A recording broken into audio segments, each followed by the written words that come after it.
하소서. 기쁜 하늘 잔치에 맛을 보게 하소서. 주의 기쁜 복음을 죄인들 듣게 하시고 모든 믿는 사람들 위로하여 주소서. 주님 오실 때까지 이 날 지키리로다. 주님 오실 때까지 이 날 지키리로다.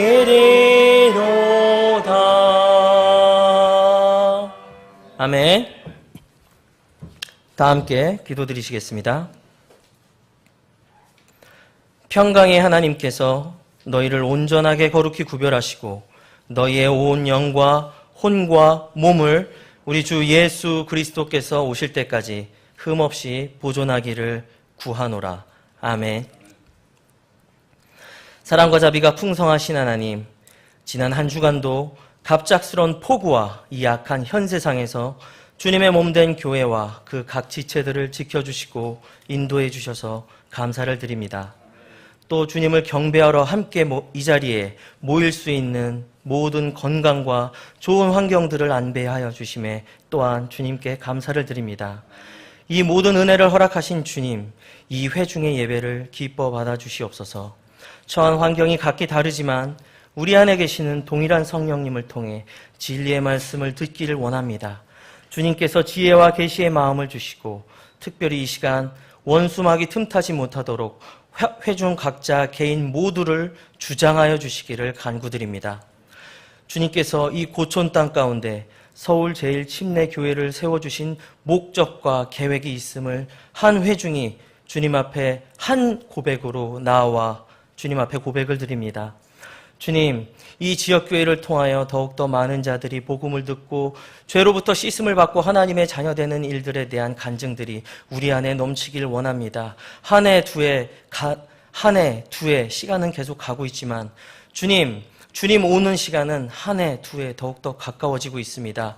주님, 이 위급한 때 저희들이 이 영적인 때를 분별하고 하나님의 말씀을 가지고 나아가 복음을 선포하고 하나님의 법도를 가르치는 우리 서울 제1침례교회 되게 하여 주시옵소서. 주님, 특별히 우리 성경 사역을 위해 기도드립니다.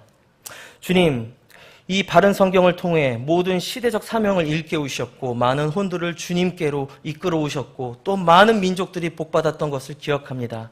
주님, 이 민족도 값없이 주어진 이 성경으로 말미암아 이 영적 유산으로 말미암아 복을 받길 원합니다. 이 민족의 안전과 번영이 오직 하나님께로부터 오는 것임을 주님 앞에 고백드리며 이 하나님의 말씀이 자유로운 행로를 가지고 어떤 인간의 논리에도 매이지 않고 많은 혼들에게 복음이 증거되고 하나님의 법도를 선포할 수 있는 귀한 도구로서 공적 성경 사역이 선포되기를 원하오니 주님께서 조속히 또한 순적하게 이 말씀의 번역이 이루어질 수 있도록 복을 주시고 힘을 주시고 능력을 주시옵소서. 필요한 모든 물질적인 자원과 영적인 자원과 모든 인적인 자원들 부족함 없이 주님께서 채워주셔서 주님, 이 말씀 번역의 부르심이 사람으로부터 난 것이 아니라 하나님께로부터 왔다는 우리 안의 간증을 갖게 하여 주시옵소서. 주님, 이 지역교회 사역에 복을 주시기를 원하옵나이다. 주님, 번역해 하신 이 말씀으로 또한 구령과 전도를 통하여 많은 혼들을 이겨 주님께로 이끌길 원하오니 주님, 이 은혜의 복음을 강력히 선포하는 우리 서울 제1침례교회 모든 각 지체들 되게 하여 주시옵소서. 주님, 이 복음은 헬라인이나 유대인이나 듣는 모든 사람들, 믿는 모든 사람들을 구원에 이르게 하는 하나님의 능력입니다. 이 능력의 복음을 능력 있게 선포하는 우리 서울 제1침례교회 모든 지체들 될 수 있도록 지금 이 시간 준비시켜 주시옵시고 훈련시켜 주시옵시고 늘 성령님 내주교통 감화 감동하셔서 늘 지체들을 영의 뜨거움 가운데 그 영적 전쟁터 가운데로 나갈 수 있는 힘과 믿음을 허락하여 주시옵소서. 특별히 저희가 이 영적인 한 가족이 안전하고 편하게 모여서 주님을 섬길 수 있는, 효과적으로 섬길 수 있는 모임 공간을 놓고 계속적으로 주님 앞에 기도하고 있습니다. 주님, 이 모임 공간을 주기 전에 먼저 일꾼들을 채워주심에 감사를 드립니다. 믿음으로 또한 이 모임의 공간도 주님께 간청드리오니 주님의 때 또한 저희들이 필요할 때 주님께서 이 영적 가족 화목하게 모여 주님 앞에 경배드릴 수 있는 합당한 공간을 허락하여 주시옵소서. 주님, 저희가 이 육신의 장막을 입고 사는 이 짧은 시간 동안 우리 모든 지체들 성령의 충만함으로 성령의 하나 되게 한 것 끝까지 힘써 지키며 화목과 평강과 사랑의 교제 가운데 주님 섬겨 나가기를 원하옵나이다. 주님, 환경의 어려움으로 주님 어려움과 시험을 겪는 지체들이 있다면 그 환경의 문을 열어주시기를 원합니다. 주님께서 환경보다 크시고 문제보다도 크신 하나님이라는 것을 주님, 우리가 늘 성령님 안에서 서로 간에 간증하는 복된 지역교회 되게 하여 주시옵소서. 주님, 오늘 이 예배의 시간 가운데 어느 마귀 원수도 틈타지 못하게 하시고 오직 이 회중 안에 좌정하신 주 예수 그리스도만이 각 지체의 마음과 생각을 주장하여 주시옵소서. 이 단에 서서 말씀을 선포하는 설교자에게 복을 주셔서 선포되는 모든 말씀들 어떤 양날 달린 검보다도 예리한 말씀이 되어 주님, 우리의 영과 혼과 관절 및 골수까지도 찔러 쪼개는 말씀으로 주님, 우리를 세우고 연약한 자들에게 위로를 주고 주님이시여 전쟁터 가운데 있는 자들에게는 무기를 들려주는 복된 시간 되게 하여 주시옵소서. 예수님의 이름으로 기도드립니다. 아멘. 다 함께 앉으셔서 찬송가 168장 우리 찬양하심으로써 하나님께 영광 돌리도록 하겠습니다.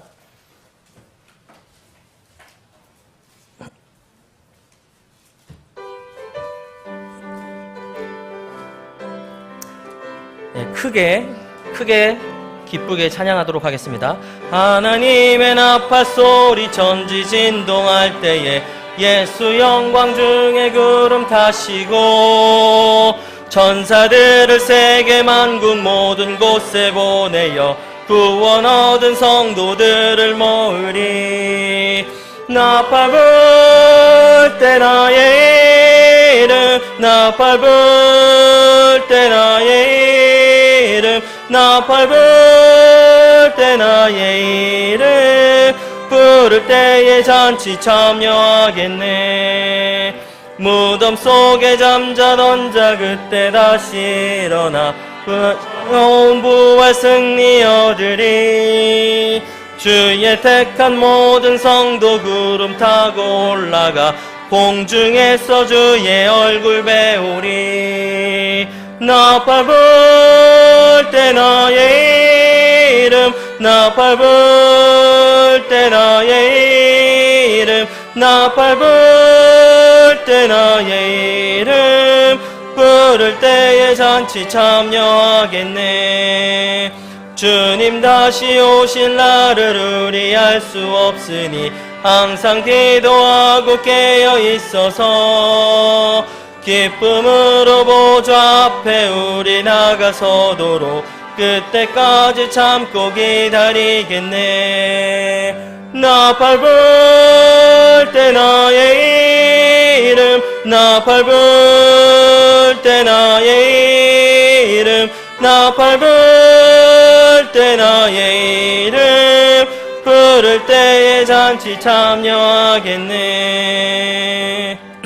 아멘.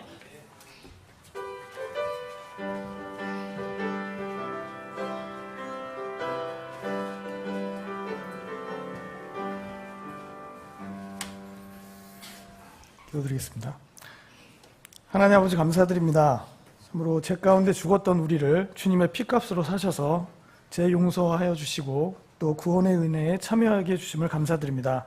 또한 우리를 교회로 또 불러주심을 감사드립니다. 이 세상에는 참으로 근심된 일이 많고 또한 우리의 마음을 짓누르는 것들이 참 많습니다. 그러나 우리가 주님 안에 거할 때 그리고 주님을 바라볼 때 우리가 힘을 얻고 우리의 도움이신 그 주님으로부터 공급받는 것을 우리가 이 시간 기억합니다. 우리가 날마다 때를 따라 도우시는 그 주님의 은혜를 얻기 위하여 주님의 왕자 앞에 나아가는 또 우리들이 될 수 있게 하여 주시고 항상 주님께서 베풀어 주신 그 은혜 가운데 거하게 인도하여 주시옵소서. 우리에게 여러 가지 복을 또 허락하여 주심을 감사드리고 또 우리에게 허락하신 물질에 또 정한 바를 이 시간 드립니다. 이 물질이 교회를 세우고 전도 사역과 선교 사역 그리고 말씀 사역 등에 잘 사용될 수 있도록 인도하여 주시옵소서. 우리가 날마다 더욱더 주님께 나아가고 더욱더 우리 자신을 주님께 드릴 수 있는 그런 삶이 되기를 소망합니다. 오늘 말씀 선포와 교제와 모든 시간 가운데 주님께서 영광 받아 주시옵고 우리에게도 풍성한 은혜와 복된 시간 되게 하여 주시옵소서. 감사드리며 예수님의 이름으로 기도드립니다. 아멘.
향해 가는 성도들아 앞길의 장애를 두려 말아라. 성령이 너를 인도하시니 왜 지체를 하고 있느냐. 앞으로 천성을 향해 나가세. 천성문만 바라보 나가세. 모든 천사 너희를 영접하러 문 앞에 기다려 서 있네. 너 가는 길을 누가 비웃거든 확실한 증거를 보여주어라. 성령이 친히 감하여 주사 저들도 장기를 얻으리. 앞으로 천성을 향해 나가세. 천성문만 바라보 나가세. 모든 천사 너희를 영접하러 문 앞에 기다려 서 있네.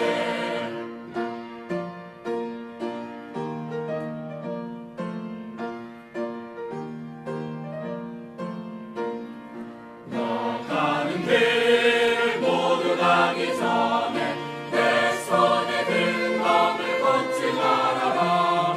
정한 길 흉내 모두 깨뜨리고 끝까지 잘 싸워 이겨라.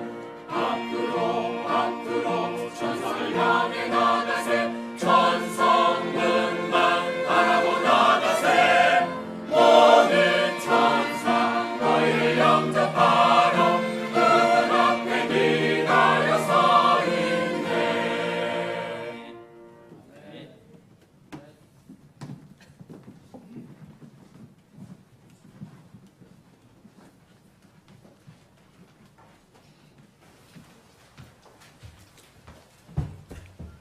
네, 특송 감사합니다. 9월 2일자 교회 소식 다 같이 함께 보시도록 하겠습니다. 벌써 9월의 첫 주일입니다. 오늘 오후에 주님의 만찬이 있고 예배 후에는 전 성도 주변 지역 구령과 전도지 배포하는 시간이 있겠습니다. 금년도 벌써 많이 지나서 이제 9월인데요.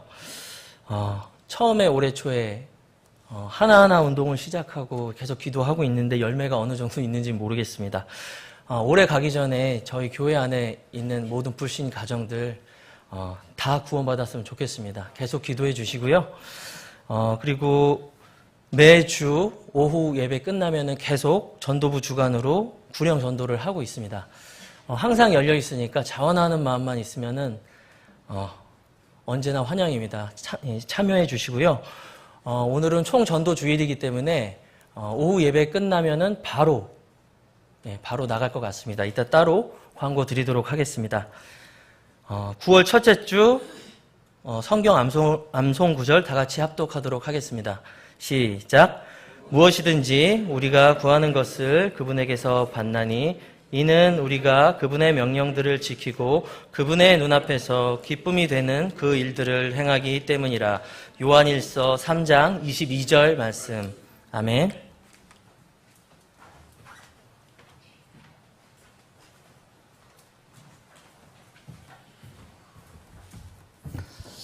지난 한 주는 이 비가 많이 와서 여러분들 많이 걱정들 많이 하셨을 것이고 또 조금 어려움이 있으신 분들도 있는 것 같아요. 우리 교회 이 건물도 좀 어려움이 있었어요. 그래서 지난주는 파킹을 못했어요. 주차를 못했어요. 지하에 물이 들어와서. 그래서 다행히 이제 토요일 날 금요일 날 저녁까지 이게 그 주차장이 이제 개방이 됐어요. 근데 이제 지금 그 엘리베이터는 아직 고장인 상태입니다. 그래서 오늘 이런 불편함을 좀 이해해 주시고요. 아마 이번 주 내로는 그 고쳐질 것으로 생각을 합니다. 참고로 그 주차에 대해서 말씀드리면 혹시 우리 지금은 뭐 충분히 지하 주차장에 개방만 되면은 우리가 파킹하는데 문제가 없어요. 근데 혹시 그런 일이 있으면 주일날은 여기 옆에 있는 바로 교회 옆에 있는 이 공용 주차장이 무료 개방입니다. 그러니까 주일날은 그냥 개방을 하거든요. 그러니까 혹시 주위에도 다 파킹할 수 있고 또 안전하게는 여기 이 옆에 있는 공용 주차장에 파킹하시면 되고요. 토요일날은 그 공용 주차장은 문을 열지만 이 주위에 있는 노상 주차장은 다 또 개방해요. 그러니까 우리 교회는 그래도 주차 시설이 상당히 좋은 편입니다. 주위에. 그러니까 참고로 그렇게 하시면 좋겠습니다. 자, 다 같이 일어나서 인사하는 시간 갖겠습니다. 동일 찬송가 277장 흑암에 사는 백성들을 보라. 277장 흑암에 사는 백성들을 보라. 1절 찬송하신 뒤에 사랑의 인사를 나누는 시간 갖겠습니다.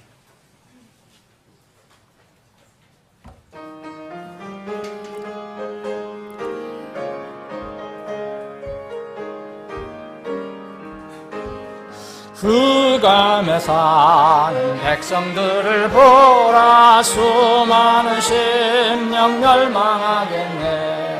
그 누가 갈까 주의 복음 들고 생명을 구원하는 곳으로. 큰 권세 주께 있으니 큰 권세 주께 있으니 너는 가서 주의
온천함한 승리의 그날에 영광과 찬송 주께 드리네. 속죄함이고 구원받았으니 기쁘게 할렐루야 부르세.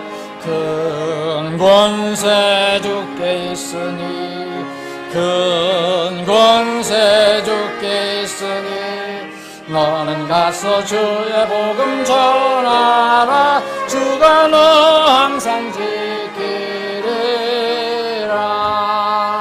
아멘. 그리고 지금 소개를 못했는데 우리 유석거 형제님이 한 달 동안 미국 방학 동안에 미국 갔다가 잘 돌아왔습니다. 그리고 지난주에 우리 정태현 어르신께서 구원의 신앙 고백을 하시고 이제 분명하게 예수를 믿고 구원을 받았다고 고백을 하셨어요. 우리 교회 오신 지 한 3달? 3달 되신 것 같은데, 처음에는 이렇게 거절하셨었는데, 이제는 지난주에는 하나님께서 움직여 주셔서 분명히 고백을 하셨어요. 우리 정태현 어르신, 우리 교회에서 연세가 제일 많으신 분이에요. 91인가 2이신데, 아주 정정하십니다. 이제 우리 정태현 어르신이 주님 안에서 잘 이렇게, 이제 나이는 제일 많으시지만 또 잘 하셔야잖아요. 이렇게 해주시고, 또 우리 세미숙 자매님이 평안하게 이제 교회를 나오실 수 있게 해주셔서, 이제 남편 되시는 분께서 허락은 하신 것 같아요. 그래서 이제 남편 되시는 분도 속히 구원받고 함께 신앙생활 할 수 있도록 기도로 지원해 주시기 바랍니다. 기도가, 여러분, 하나님께서 무슨 일을 하실 때는 그 능력보다 더 큰 거 없어요. 그래서 우리는 하나님 능력을 구하는 기도가 필요합니다. 우리가 지금 신앙의 삼각대, 신앙에서 가장 기본적인 것 3주제를 지금 공부하고 있습니다. 새로운 어떤 공부가 아니라 우리가 가지고 있는 신앙생활을 점검해보고, 또 다른 사람들에게 우리가 복음을 전할 때도 우리가 튼튼하게 어떤 반석 위에 서 있어야지 가능하지, 내가 확신이 없으면 남한테 잘 설명을 못합니다. 전도도 잘 못합니다. 그래서 우리가 지금 신앙의 삼각대를 공부하는데, 이번 기회에 여러분들이 그 3주제에 대해서는 흔들리지 않는 확실함을 가지고 주님 오실 때까지 섬겼으면 좋겠습니다. 두 번째 주제, 첫 번째 주제 구원에 대해서는 우리가 이미 살펴봤고, 두 번째 주제인 이 성경에 관해서 오늘 3번째 주일입니다. 참고로 지난 주에 여러분들 기억하실지 모르지만은 이 성경과 영적 전쟁, 사실 영적 전쟁의 가장 큰 싸움터는 성경이라는 것을 우리가 창세기에서부터 쭉 살펴봤습니다. 그리고 이제 성경이 어떻게 우리에게, 하나님 말씀이 어떻게 우리에게까지 전해졌는가, 이것을 살펴보는 과정으로 첫 번째, 오후에는 제가 섭리, 하나님의 섭리, 어떤 섭리를 하셨느냐. 그래서 처음에 성경을 주실 때 하나님의 영감이라는 독특한 그런 방법으로 성경을 기록하셔서 우리 인류 그리고 이스라엘 백성들에게 주셨다라는 말씀을 드렸습니다. 오늘은 이제 성경에 대한 하나님의 섭리 두 번째 주제입니다. 영감 다음에 있는 주제 필사에 관해서 살펴보겠습니다. 여호수아 8장을 보겠습니다. 여호수아기 8장.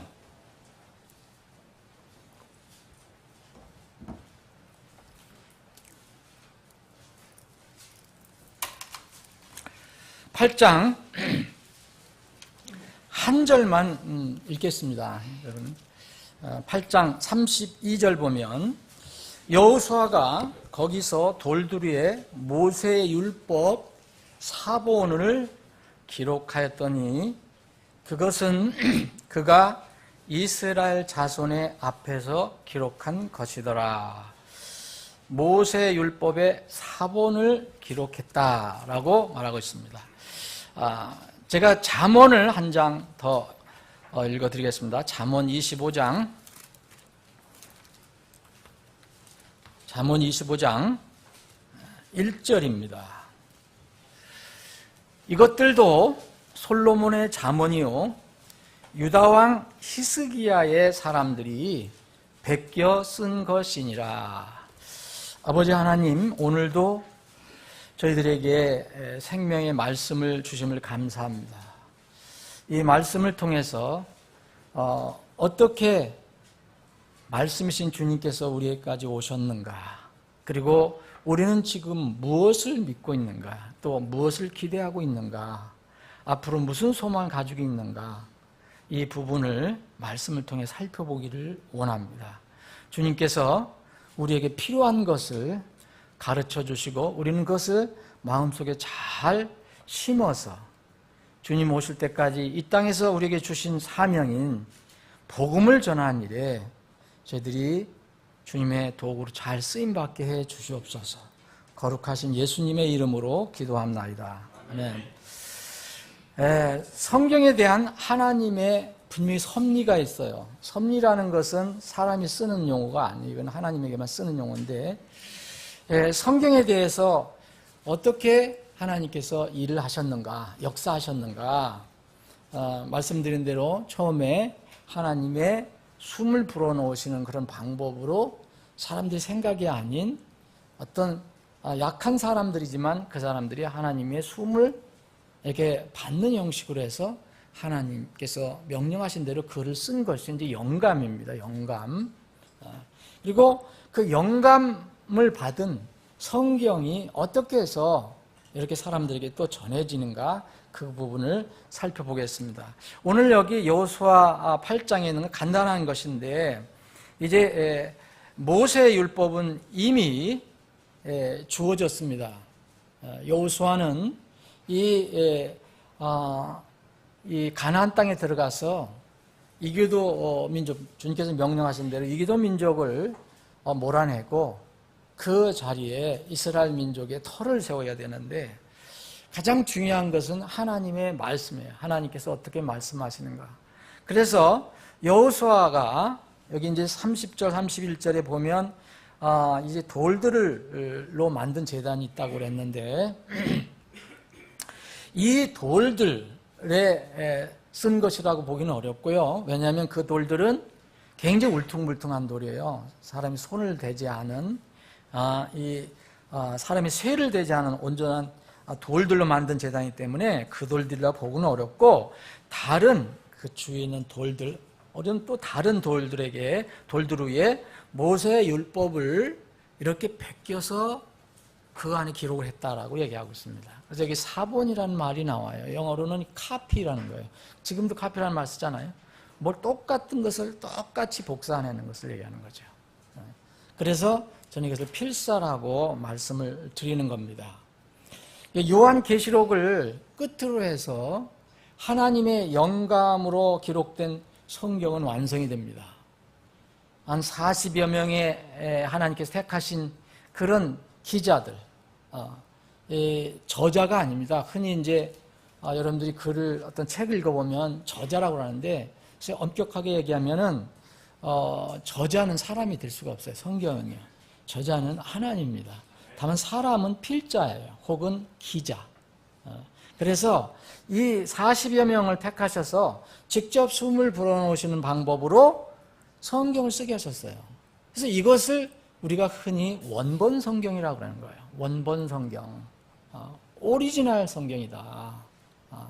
이것은 단 하나밖에 없습니다. 논리적으로 그렇잖아요. 하나밖에 없는 거예요. 모세가 하나님의 명령을 따라서 쓰라고 대로 썼는데, 그 책이 하나 있다면은, 두루마리가 있다든, 아니 뭐가 있다면은, 뭐에 쓴 것이 있다면 그거 하나밖에 없잖아요.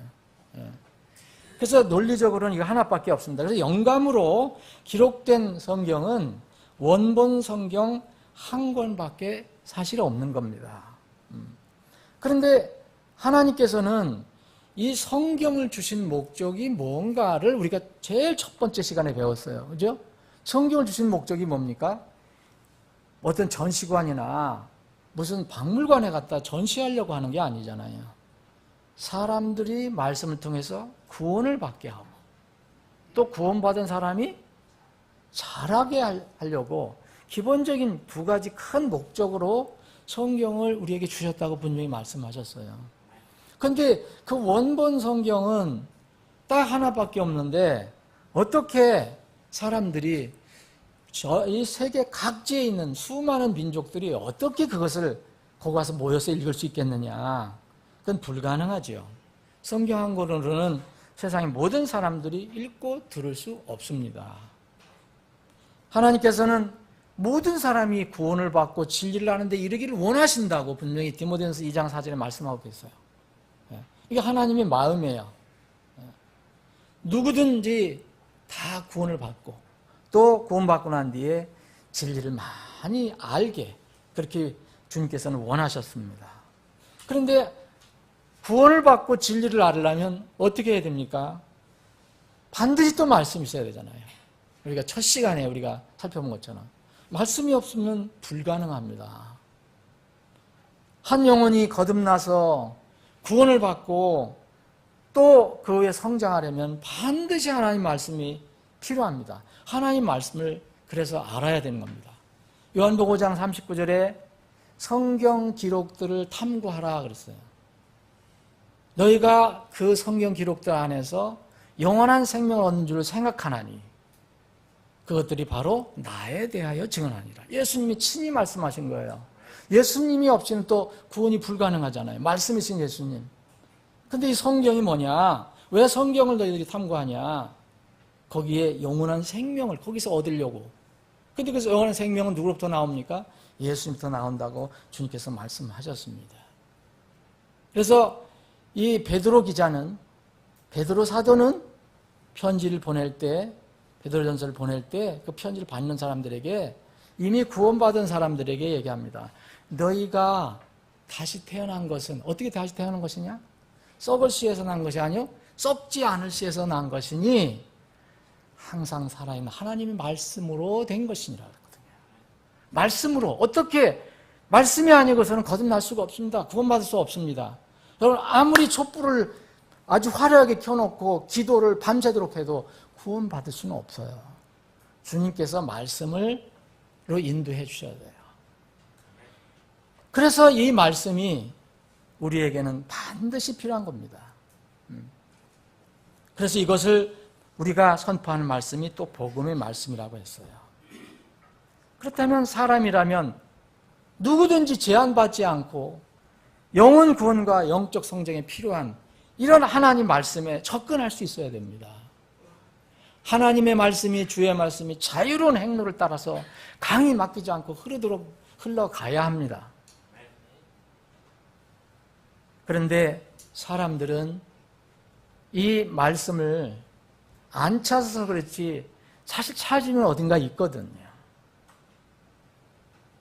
로마서 10장 8절에 보면 이런 말씀이 있습니다. 그러나 그것이 무엇을 말하냐? 말씀이 내게 가까이 있어 그랬어요. 사실 말씀은요, 찾아보면 다 있어요. 누구한테나. 말씀이 내게 가까이 있어 내 입에 있으며 내 마음에 있느니라 하였으니 곧 우리가 선포하는 믿음의 말씀이니라 그랬어요.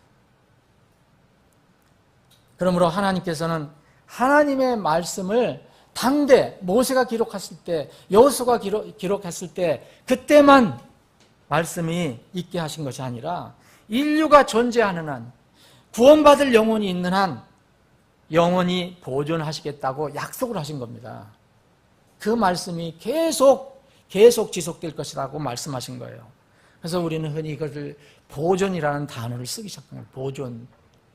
하나님 말씀은 보존이 돼야 되잖아요. 만약 모세가 쓴 그 성경을 잃어버리면 어떻게 됩니까? 사람은 그럴 수가 있죠. 아무리 잘 적어도 잊어버릴 수가 있잖아요, 사람은. 근데 하나님께서는 이 보존을 어떻게 말씀하셨냐면, 누가 보존의 주체냐 이거예요. 보존의 주체는. 자, 여러분들 잘 아시는 시편 6절 7절의 말씀은 하나님께서 이 보존의 주체이심을 알려주고 있습니다. 주의 말씀은 순수한 말씀들이니 흑도강에서 정제하여 7번 순수하게 만든 은같도다. 완전한 말씀이다. 그런데 이 말씀을 주께서 그것들을 지키시면, 주께서 그것들을 이 세대로부터 영원히 보존하시리다. 여러분, 이 말씀을, 여러분, 하나님의 말씀을 그대로 믿는 마음이 중요합니다. 누가 보존하신다 그랬습니까? 주께서 하신다 그랬잖아요. 보존의 주제는 불완전한 사람이, 어떻게, 여러분, 모세가, 이 모세오경을 기록했지만, 여러분, 모세가 이스라엘 백성을 이제 인도하면서 갈 때, 얼마나 연약한 인간인지 여러 군 나오잖아요. 심지어는 나를 죽여달라고까지 했어요. 내가 저 백성들 도저히 못 당하겠다. 너무 속을 썩이니까 차라리 날 죽여달라고 그랬어요. 그리고 하나님 말씀을 그대로 전하지 않고 감정을 실어서 전하다가 또 징계도 받고, 허물투성이 인간은 누구나 허물투성입니다. 근데 이 보존의 주제는, 그럼 이 연약한 인간, 불완전한 죄인들이 어떻게 그 보존할 수 있냐 문제가 아닙니다. 하나님께서 불완전한 사람을 사용해서 그 하나님 목적과 뜻을 어떻게 이루어 가시느냐. 사실 이 문제는 하나님이 정말 하나님이 되시느냐 이 문제입니다. 사람이 보존하는 문제가 아니에요. 그래서 예수님께서 이 공생의 사역을 하실 때 하늘과 땅이 없어지기 전에는, 여러분 하늘과 땅 없어지기 전에는 율법에서 1.1획도 없어지지 아니하고 마침내 다 성취되리라 했어요. 여러분 이런 강한 말씀, 여러분들 정말 하늘과 땅이 없어지기 전에는 하나님 말씀에서 1.1획도 없어지지 않고 다 이루어진다는 것입니다. 예수님은 하나님이십니다. 하늘과 땅은 없어지겠으나 내 말들은 없어지지 아니하리라. 마태복음 24장 35절에 말씀하셨어요. 이건 마지막 때 이 징조에 관해서 말씀하실 때 하신 거예요. 이 세상 하늘과 땅이 움직일 것이다. 새하늘과 새 땅이 올 것이다. 그럼에도 불구하고 내 말들은 없어지지 아니하리라 했습니다. 하나님의 성품을 여러분 아시죠? 민수기 23장 19절에 보면 하나님은요 거짓말 하실 수도 없어요. 한 번 말씀하시면은 그대로 이루실 수밖에 없는 분이에요. 사람은 우리가 믿을 수가 없지만 하나님은 거짓말하지 않는 분입니다. 민수기 23장 19절에 보면 하나님은 사람이 아니시니 거짓말하지 아니하시고 사람의 아들이 아니시니 뜻을 돌이키지 아니하시는도다. 그분께서 말씀하셨은즉 그것을 행하지 아니하시리요. 예수님께서 하늘과 땅은 없어지겠으나 내 말들은 없어지지 아니하리라. 그분께서 하신 말씀은 그것을 행하지 않고 놔두시는 게 없다 이겁니다. 그분께서 이르셨은즉 말씀하셨은즉 그것을 실행하지 아니하시리요. 반드시 하시겠다는 거죠. 하나님의 입에서 나온 것은요, 그래서 사람은 무시하면 안 되고 경홀히 여기면 안 됩니다. 우리가 하나님 말씀을 온전히 따르지 못한다 해도 그 존재를 부인하면 안 됩니다. 그래서 하나님 말씀에 손을 대는 것이 가장 무서운 죄라고 말씀을 드렸습니다. 이렇게 하나님께서는 계속 보존해 주시겠다. 그래서 여러분 이건 뭐 더 깊이 이제 공부를 해봐야 하는데 그렇게 필요는 없습니다. 여러분들은 구약이 어떻게 해서 보존이 됐는가? 구약은 누구에게 맡겨졌습니까? 이스라엘 백성에게 맡겨졌어요. 분명하게 로마 3장에 보면 그 유대인들이 나음이 무엇이냐 그랬어요. 많은데 그 중에 가장 유익한 것이 뭐냐? 그들에게 말씀이 맡겨진 것이다 그랬어요. 그래서 이 구약 성경은 바로 히브리어를 쓰는 유대인들에게 맡겨졌습니다. 그래서 우리는 이 그 히브리 말로 되어 있는 구약 성경도 지금 가지고 있는 것입니다. 이거는 마소라 원본이라고 얘기를 하는데, 신약은 여러분들 아시는 것처럼 다 그리스 말로 써졌어요. 처음에 그리스 말로 썼어요. 이 헬라 말로 쓰여진 이 신약은 교회에게 맡겨주셨어요. 교회에게. 거듭난 성도들에게 맡겨주었습니다. 이렇게 주님의 말씀 보존에 대한 약속은 어떤 사람들이 주장하는 것처럼 뭐 성경의 어떤 큰 사상이나 어떤 요약을 이렇게 보존해 주신다는 뜻이 아닙니다. 영감으로 기록된 말씀 하나하나를 하나님께서 보존해 주신다고 말씀하신 겁니다. 하늘과 땅은 없어지겠으나 내 말들이라고 그랬거든. 내 말들은 없어지지 아니하리라. 성경을 주님께서 영감으로 기록하게 해주시고 그 영감된 원본 성경을 이 많은 사람들이 읽고 구원받고 변화받고 잘할 수 있도록 하시기 위해서는 하나님께서 그 말씀을 세계국 곳곳에 퍼뜨리셔야 되잖아요. 그래서 주님께서 어떻게 이 말씀을 계속해서 영원히 보존해 나가실까? 다시 말씀드리면 원본 성경은 논리상으로 이 지구상에 딱 하나밖에 없습니다.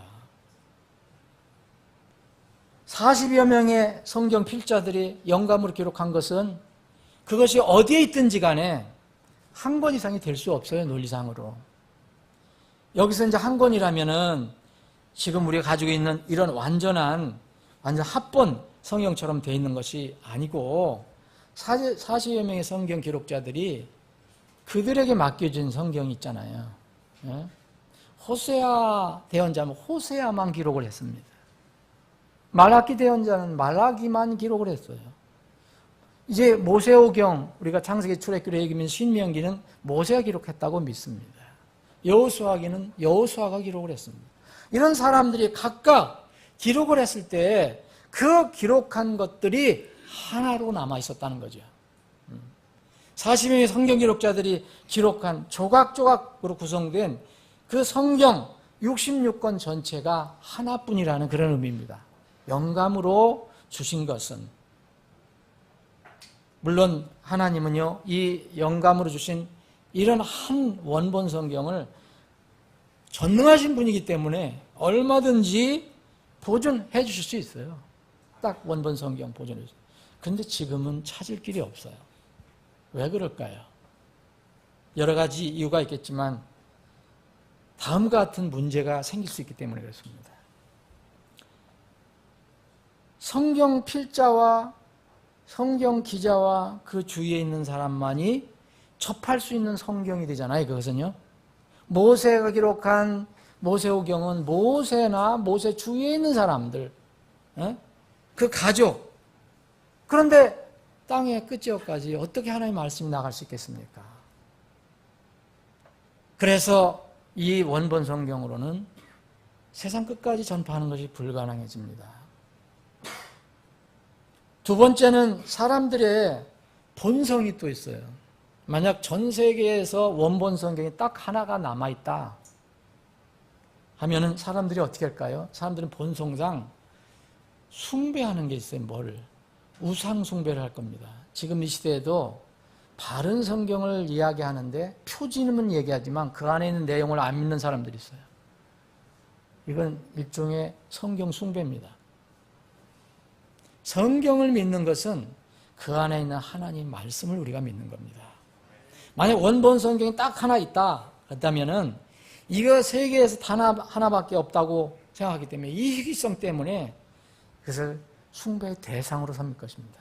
그 성경에 있는 내용이 무엇이며 그것이 우리에게 어떻게 말씀하시는가. 그래서 구원을 받아야 하고 잘해야 하는데 그걸 딱 무슨 어떤 큰 우상 숭배 덩어리로 만들어 놓고 신성시할 것입니다. 여러분 이거는 근거가 있는 말입니다. 로마 가톨릭이 여러분들 보시면 전부 이런 우상 숭배를 했어요. 여러분 지금도 별별 것도 다 만들어 놓고 숭배를 하잖아요. 일부 기독교에도 이런 모습이 남아 있습니다. 그리고 만약 이런 성경이 하나만 남아 있다면 또 이게 아주 특권이니까 이게 유일한 것이니까 이것을 서로 가지려고 상당한 싸움도 일어날 것이다. 소위 얘기하면 원조가 또 뭐냐 여러 가지가 또 나올 것이고 모르겠습니다. 어떤 이유 때문에 그런지 모르지만 하나님께서는 영감으로 기록된 원본 성경 이 세상에 남겨주지 않으셨어요. 지금 원본 성경은 찾을 수가 없습니다. 그런데 하나님의 원래 계획은 전 세계 단 한 권의 희귀본 원본 성경을 내시는 것이 목적이 아닙니다. 그 성경 안에 들어있는 모든 말씀을 세상에 선포하시는 것이 하나님의 목적이었습니다. 그래서요, 이 세상에서도 이런 원리가 작동이 됩니다. 귀한 거 하나 있으면 그것을 이제 이 사본을 만듭니다. 그래서 그 사본으로 활용을 합니다. 여러분 성경에도 예가 나와요. 여러분 에스더기를 보면 왕이 아에수로 왕이 이제 명령을 내려줘요. 유대인들에게. 근데 그 왕이 그 어명으로 글을 쓰게 하고 거기다가 반지를 눌러서 인장을 눌러서 했으니까 너무 귀하잖아요. 이게 상하면 안 되잖아요.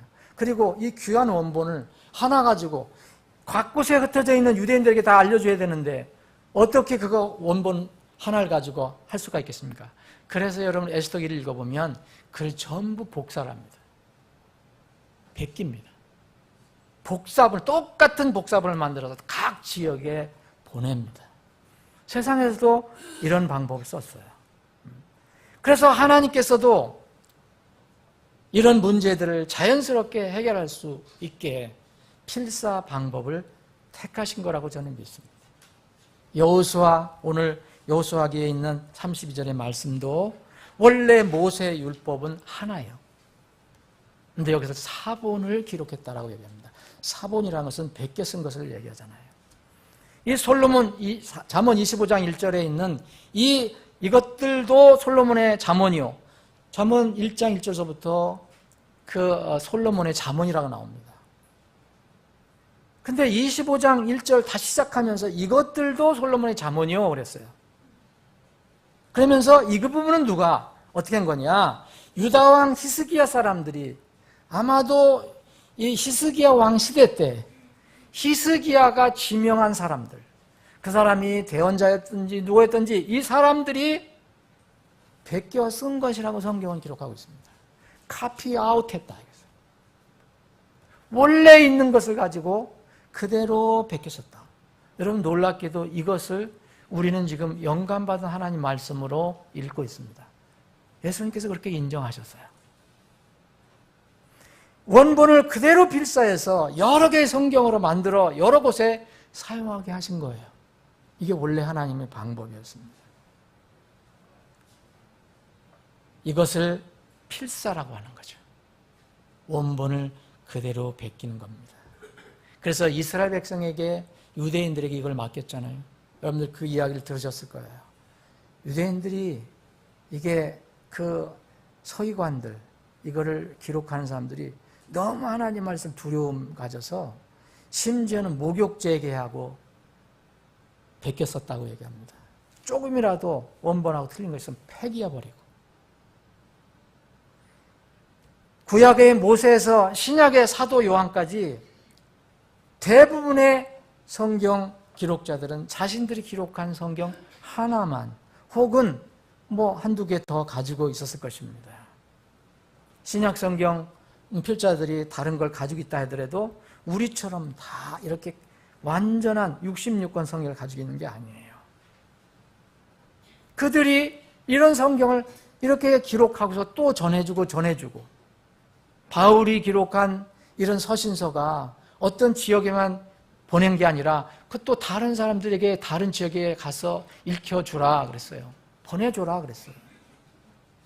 그래서 이런 원본 성경을 그대로 베끼는 필사 방법을 통해서 더 많은 하나님 말씀이 자유롭게 흘러나갈 수 있도록 주님께서 그것을 선택하신 겁니다. 그래서 어떤 신학적으로 성경학적으로 보면 이거를 우리는 이제 필사본이라고 하는 거죠. 이런 것들이 이제 발견이 되는 겁니다. 뒤에 그대로 원본은 하나지만 이것을 이렇게 베껴 쓴 것입니다. 여러분 이 필사 작업도 원본을 영감으로 기록하게 하신 것처럼 사람들이 하게 하셨지만 변함없이 하나님께서 모든 과정을 개입하신 것으로 믿어야 합니다. 정확하게 필사하도록 역사하신 것입니다. 우리는 그 과정을 일일이 다 알 수 없어요. 하나님께서 분명히 자신의 순수한 말씀들을 지키시고 기록된 당대로부터 영원히 보존하시겠다고 하나님께서 전능하신 하나님께서 친히 말씀해 주셨기 때문에 우리는 믿을 수밖에 없습니다. 그리고 당연히 믿는 것입니다. 다시 시편 6절 7절에 보면 누가 이것을 보존하시겠다고 했습니까? 하나님께서 이 순수한 말씀들을 모세 너 이거 잘 보존하라 그렇게 말씀하시지 않으셨어요. 주께서 그것들을 지키시면서 주께서 그것들을 이 세대로부터 영원히 보존하시리다. 우리 힘으로 어떻게 보존합니까? 사람의 힘으로 어떻게 보존합니까? 그래서 섭리라는 말을 쓰는 겁니다. 여러분 성경론에서 섭리를 이해하지 못하면 이상한 사람의 논리에 빠지면 금방 넘어져 버리고 성경을 믿지를 않으려고 합니다. 섭리라는 말은 하나님께 섭리적으로 일을 하셨다는 것은 사람들을 세우셔서 사용하셔서 하지만 그 일의 주체는 바로 하나님이시란 뜻이에요. 영감이 바로 섭리로 주신 거고 필사도 바로 하나님께서 섭리로 그렇게 하신 것입니다. 여기 오늘 여호수아가 그 모세율법 원본을 베낀 것처럼 히스기야 왕의 이 지정받은 사람들이 원래 그 잠언 말씀을 베낀 것처럼 여러분 이게 어떻게 사람이 할 수 있는 겁니까? 하나님이 그렇게 하신 것입니다. 다시 말씀드리면 섭리라는 말은 피조물인 사람에겐 쓰면 안 됩니다. 쓸 수가 없는 거예요. 이건 오직 하나님께서만 그리고 하나님께만 해당이 되는 그런 말씀입니다. 그런 의미에서 영감이든 섭리든 나중에 우리가 번역도 우리가 살펴보겠지만 다 하나님의 섭리입니다. 하나님의 섭리라는 것은 하나님께서 자신의 모든 피조물을 돌보시고 감독하는 모든 일을 의미합니다. 하나님께서 먼저 선민 이스라엘을 위해서 그리고 또 모든 인류를 위해서 모세와 바울과 같은 하나님의 사람들을 택하셔서 하나님의 말씀을 영감으로 기록하게 해주셨어요. 그것을 세상에 내주셨어요. 그리고 이제는 이 필사라는 방법을 통해서 곳곳에 퍼져나가도록 주님께서 역사하신 것입니다. 마태복음 5장 18절에 보면 율법에서 1.1획도 없어지지 않냐고 마침내 다 이루어져 결코 없어지지 않냐고 다 이루어지리라 했는데 1.1획이라는 것은 얼마나 중요한 말씀입니까? 하나님은 그렇게 하실 수 있습니다. 사람은 그렇게 못합니다. 근데 이것을 또 이상하게 생각하는 사람들이 있어요. 그래서 이것은 뭐 구약의 히브리어에만 해당되는 것이다. 뭐 이러니 저러니 얘기하지만 여러분 하나님이신 예수님께서 이 땅에 오셔서 하신 말씀이 바로 지금 조금 전에 말씀드린 그런 거잖아요. 하늘과 땅이 없어지기에는 율법에서 1.1획도 없어지지 않냐고 마침내 다 성취되리라. 그럼 이건 누가 말씀하신 겁니까? 예수님이 말씀하셨어요? 근데 예수님에서 나오는 모든 말씀이 있었어요? 신약이 기록되기 시작했습니다. 그래서 이것은 구약에만 해당되는 말씀이 아닙니다. 영감으로 기록되게 하신 모든 말씀이 다 해당되는 겁니다. 구약이든 신약이든. 우리는 그래서 구약으로 처음에 쓰여졌던 그 히브리어로 쓰여졌던 구약 말씀이나 헬라어로 쓰여졌던 그리스 말로 쓰여졌던 이 그 신약 성경 말씀이나 모든 성경 말씀을 바로 하나님이 영감으로 주신 것으로 믿는 것입니다. 이 영감으로 주셨다고 말씀하신 것은 우리 지난번에 살펴본 것처럼 디모데후서의 말씀이 나오는 겁니다. 디모데후서 3장 16절 17절에 나오는 거예요. 이것은 이미 구약 성경을 포함해서 그때까지 나타난 신약 성경은 다 포함하는 것이고 물론 그 뒤로 나온 요한 계시록까지 더 이상 더하지도 말고 빼지도 말라고 하신 이제 대언이 끝났다라고 하신 그 말씀까지 다 포함되는 것임을 우리가 믿습니다. 하나님께서 필사로 보존하신 성경도 영감으로 주신 원본 성경과 같은 똑같은 하나님 말씀이라는 것을 그래서 우리가 믿을 수 있는 것입니다. 말씀드린 대로 바울 사도는 영감을 받아 기록했습니다. 많은 성경을 기록했어요. 서신서 많은 성경이 있잖아요.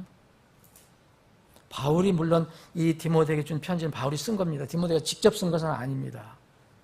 그런데 이 디모데가 받은 이 성경은 바로 모든 성경 기록은 하나님이 영감을 주신 것이라고 얘기했어요. 그러면 바울 사도도 영감을 받아서 기록해줬고 영감을 받은 기록, 이 성경을 디모데는 가지고 있어서 영감받은 성경을 가지고 있었던 겁니다. 그런데 여러분 잘 생각해 보십시오.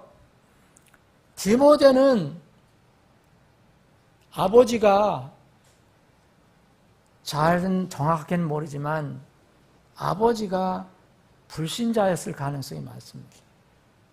어머니와 할머니는 믿는 자였어요.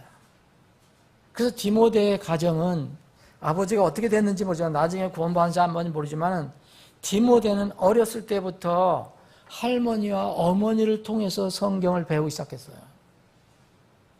그래서 이 성경을 통해서 구원을 받았다고 얘기를 합니다.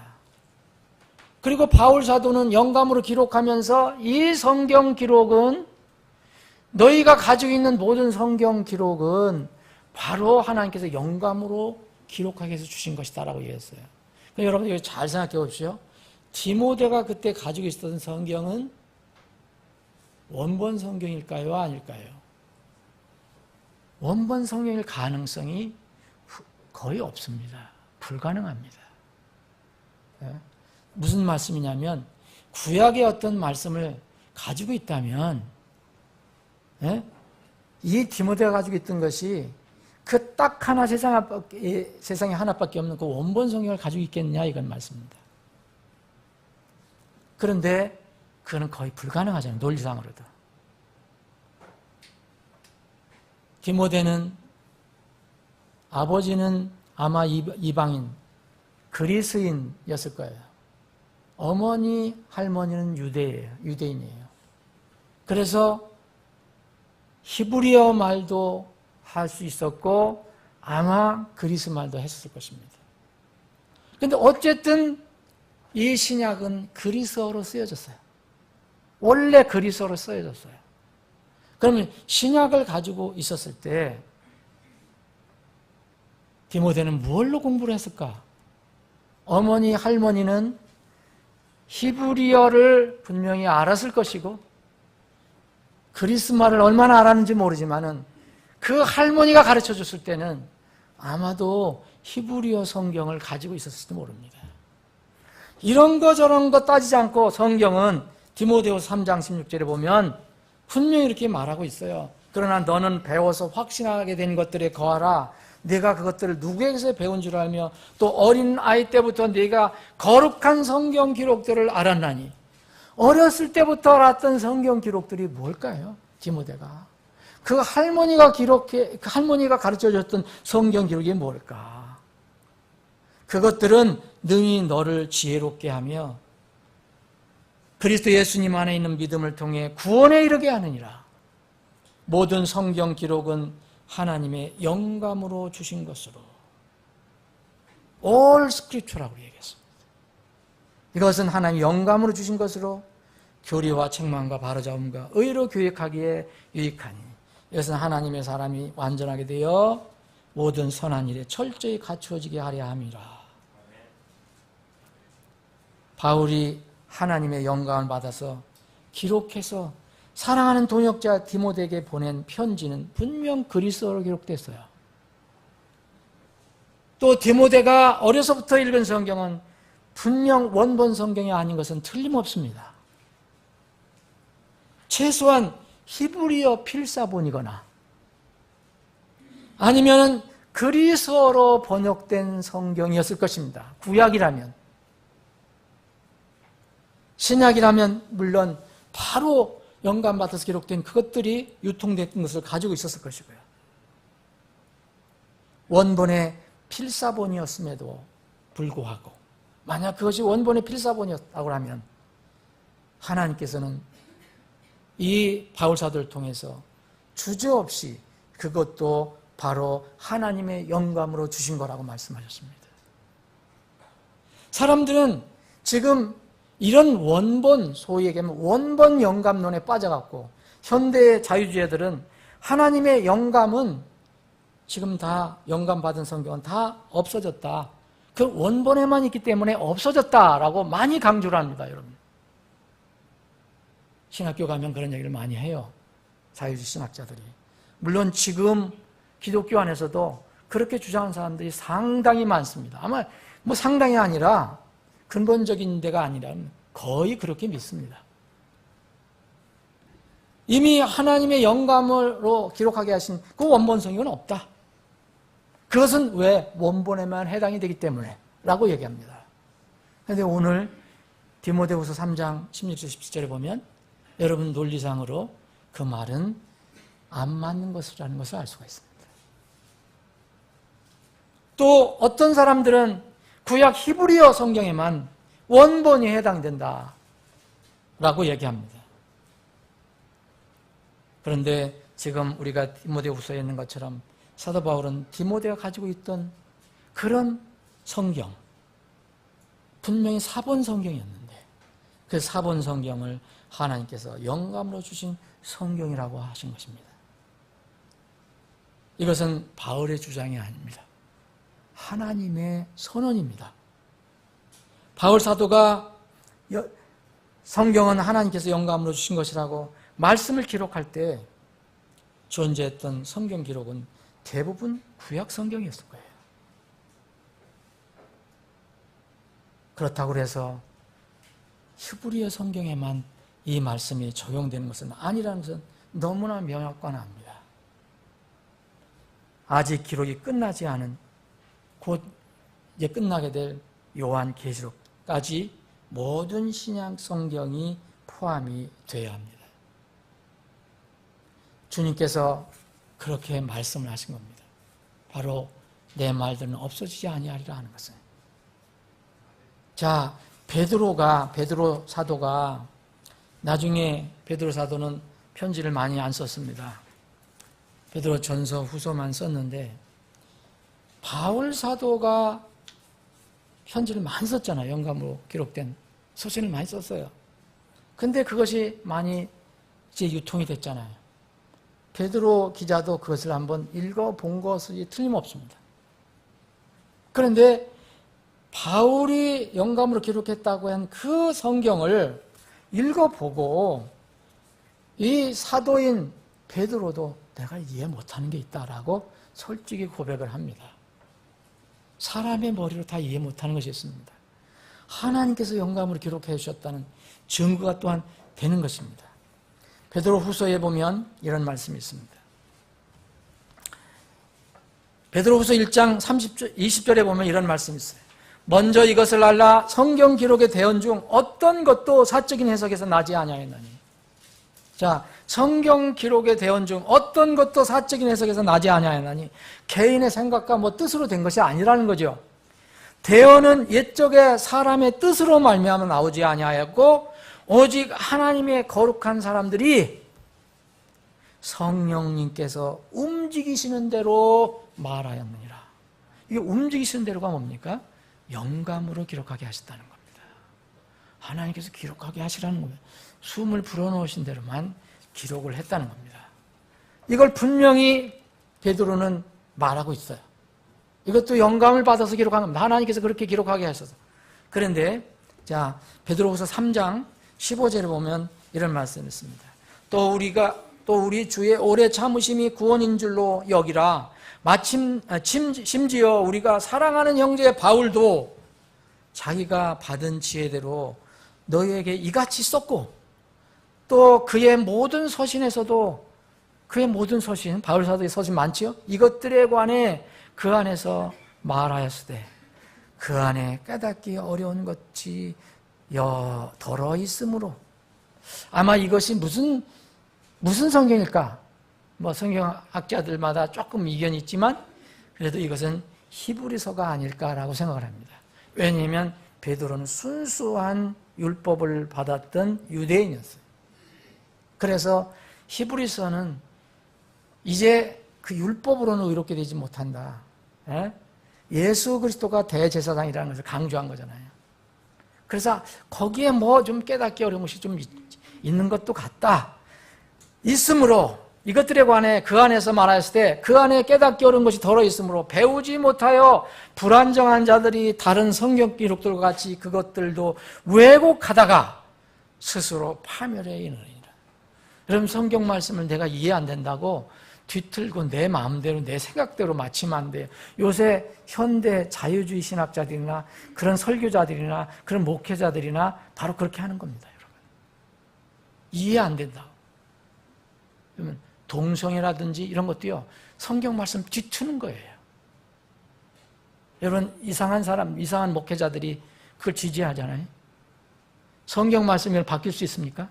이해가 안 돼요, 지금. 현대 기준으로는 도대체 이해가 안 돼요. 그래서 그거는 우리에게 해당되는 게 아니라고 얘기합니다. 그 사람들이 성경은 다시 만들어야 돼요. 그걸 다 도려내야 돼요. 그래서 왜곡하다가 스스로 파멸이 이르니라. 로마서 1장 읽어보십시오. 이 사람들 스스로 파멸이 됩니다.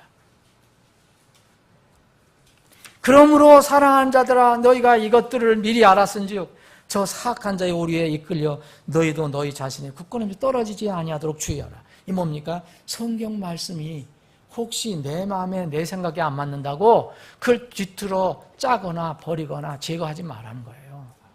여러분, 하나님 말씀에 내가 이해가 안 되더라도, 그리고 내가 지키지 못하더라도 하나님 말씀을 부정하면 안 돼요. 그냥 내가 못 지키면 내가 지킬 수 있는 힘을 달라고 기도해야지. 사람이 미워해서 그렇게 안 하거든요. 그 성경을 왜곡을 합니다. 전능하신 하나님의 말씀, 보존에 관한 말씀 여러분들 믿으실 것인가? 아니면은 무너진 바벨탑과 같이 미물에 불과한 인간들이 세운 그런 소위 학문과 지식의 바벨탑, 그것을 믿을 것인가? 그건 여러분들이 선택하는 겁니다. 믿음의 선택과 결단은 누구에게나 자유롭게 주어진 기회입니다. 그러나 그 믿음의 자유에 대해서는, 그 선택에 대해서는 각자가 책임을 지라는 것이 하나님 말씀이에요. 하나님께서는 말씀을 영원히 보존하시겠다고 약속하셨습니다. 피조물 인간은 하나님을 그대로 신뢰하고 그분의 말씀을 믿는 것이 우리의 도리지, 그 말씀이 어떻게 이루어질 수 있느냐? 중간에 내가 이걸 살펴보고 지금 살펴보니까 그 말이 헛된 말이더라 라고 해야 할 것인가? 그것은 사람이 선택해야 할 것입니다. 말씀을 정리하겠습니다. 여러분, 성경 기록 영감으로 기록하게 하셨어요. 그 영감으로 주신 그 본래의 말씀을 세상 곳곳에 전하시기 위해서 그대로 베끼는 것, 필사도 바로 하나님께서 섭리로 택하신 방법이고 역사하신 것입니다. 이스라엘, 특히 유대인들이 가지고 있었던 구약을 이제 필사하기 위해서는 바로 그 유대인들의 서기관들을 택했고, 그리고 이제 예수님 오신 이 전에도 있었지만 그 후에도 마소레트라는 사람들을 택하셔서 그 사람들이 그 성경을 계속 정확하게 보존하도록 주님께서 역사하신 겁니다. 하나님께서 불안자라는 사람을 쓰셨기 때문에 영감으로 기록하게 하신 거예요. 그리고 온 세상에 계시하기 위해서 또 하나님께서 섭리로 필사하게 하신 것입니다.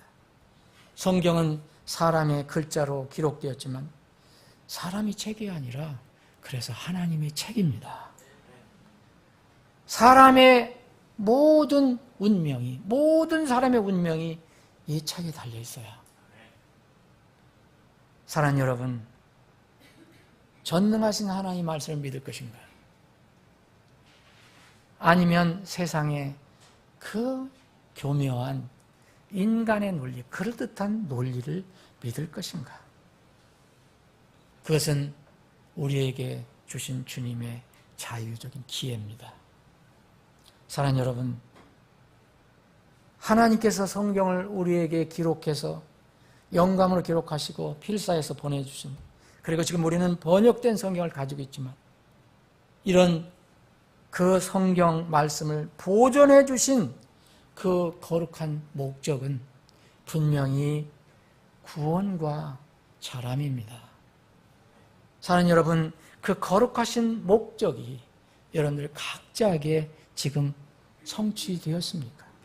구원은 분명히 성취되어야 되고 자람은 진행형으로라도 성취가 되어야 됩니다. 여러분은 이 거룩한 책을 통해서 영원한 생명을 얻었습니까? 그 결과로 날마다 땅의 것이 아닌 하늘의 소망을 바라보면서 살아오고 계십니까? 그런 복이 여러분들에게 임하시기를 주님의 이름으로 축원합니다. 기도하시겠습니다.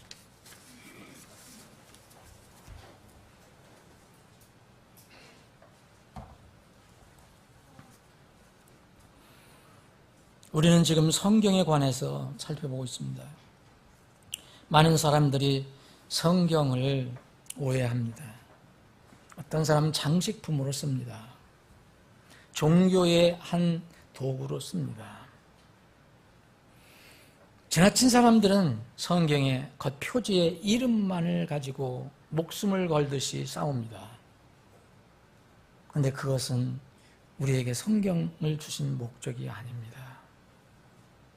우리는 성경 그 말씀 안에 담긴 모든 말씀이 우리의 삶의 가이드가 되어야 됩니다. 사랑하는 여러분, 성경 말씀에 대해서, 성경에 관해서 여러분들의 혹시 어떤 성경관이 튼튼하지 않았다면 이번 기회에 그 성경관이 튼튼해지기를 바랍니다. 성경이 흔들리면 모든 것이 다 흔들립니다. 성경 안에 창세기 1장 1절 말씀이 있고 주님이 오신다는 말씀이 있고 보상해 주신다는 말씀이 있고 지옥 이야기가 나오고 천국 이야기가 그 안에 기록되어 있기 때문입니다. 성경을 주신 목적이 여러분들 안에 분명하게 성취되기를 정말 간절히 기도합니다. 살아계셔서 역사하시는 하나님 아버지, 우리에게 성경을 주심을 감사합니다. 그러나 여전히 창세기 3장 에덴 동산에서부터 이 성경 곧 하나님 말씀을 둘러싼 영적 전쟁이 치열하게 일어난 것처럼 지금 우리가 살고 있는 21세기 이 시대에도 여전히 이 전쟁은 계속되고 있습니다. 많은 사람들이 사람의 논리에 따라서 사람의 철학과 사상의 그 기초에 따라서 하나님의 말씀을 바라보고 있습니다. 많은 교회들이, 많은 소위 신자들이 그런 논리에 빠져서 하나님 말씀을 참으로 왜곡하고 있습니다. 주님, 성경 말씀이 무너지면은 의인들은 할 것이 아무것도 없습니다. 마지막 때 끝까지 저희들은 성경, 하나님께서 보존해 주신 말씀 붙들고 살아갈 수 있도록 믿음의 믿음을 더해 주시기를 원합니다. 우리 교회가 이 하나님의 보존된 말씀을 모든 사람들에게 전하는 그 일에 조그만 부분이라도 쓰임받기를 원해서 기도하고 있습니다. 주님의 말씀이 자유로운 행로를 따라 이르지 못하는 곳이 있기 때문입니다. 인위적인 장애물 때문에, 물질적인 장애물 때문에 막혀서 흐르지 못하는 곳에 값없이 우리에게 구원의 은혜를 베풀어 주신 것처럼 값없이 이 말씀을 그들에게 흘려보낼 수 있는 이 공적 성경 사역을 주님께서 책임져 주시고 친히 이끌어 주시기를 간절히 원합니다. 그래서 곳곳에 바른 말씀이 전해져서 구원받을 사람 구원받고 변화받을 사람 변화받고 잘할 사람 잘할 수 있게 해 주시옵소서. 모든 것을 주님께 감사드리오고 거룩하신 예수님의 이름으로 기도합나이다. 아멘.